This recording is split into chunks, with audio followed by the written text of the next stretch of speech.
Okay, good afternoon once again. In this video, we're going to be looking at Standard 4.2 in the INST 6010 class with Dr. Lewis.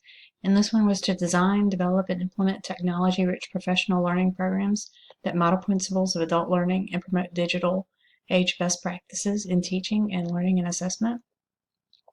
And when we first started looking at some of these things that we were going to be doing in this one, I felt very intimidated, had never made any screencasts or anything like that before. In fact, didn't really want to. I didn't want to see myself, surely didn't want to hear myself and do that. But as I got started doing them, not that I still want to see myself or hear myself, but I started having fun doing these. And the first thing that Dr. Lewis had us do was to evaluate some different screencasting software. So we had looked at Camtasia, Mac, Camtasia, ScreenFlow, Jing or Snagit, Cam Studio, and then Screener. And we compared them. We compared price. We compared, what kind of computer they could be used on, who it was produced by, how much it cost, all the different things that it could do or not do. Could you do more than one video or audio thing at a time? How much editing could you do? And then any other pertinent information. And so then we were able to kind of go through and decide which one we thought would be best for use that we might have in our classroom. We also got to create some screencasts just to kind of learn how to do that and to share out what we were learning. And so we used Jing to create how to use Screenomatic, where we created a video. We used Screenomatic to show how to use Jing, and then we also showed how to narrate a PowerPoint, which was really interesting to me. I always wanted to know, didn't realize how easy it was. It wasn't near as hard as I thought it would be, but how that could be used, especially with distance learning.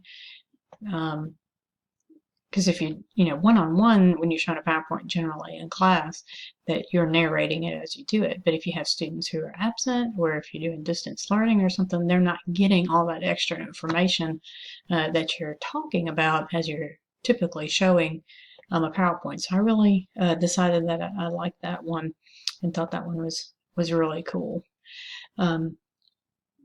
We also used one of the capture softwares that we wanted to use to help evaluate with the Quality Matters rubric, which I thought was really interesting.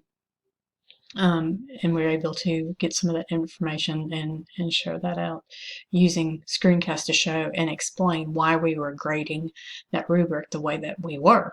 And what our thought process was in grading that, which could be very useful to students if you can explain maybe why that you didn't give them full credit for something by letting them know what they missed. And again, distance learning or students who may not be right in your classroom, that would be easier to do it on video than maybe just writing notes and sending it to them so they could see you could really point out what you're talking about.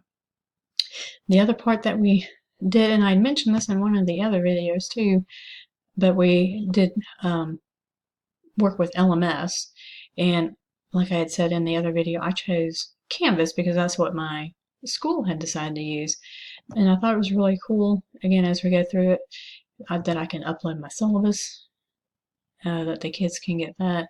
I can put in the different modules, and I can, as you can see on this one, it's all published. I could turn the publishing off or set different dates for it to come. Things that are graded will go right in to there and it will grade it. Quizzes I can put in. The students can collaborate and do almost like well, basically it is a discussion board and share ideas back and forth, and that can even be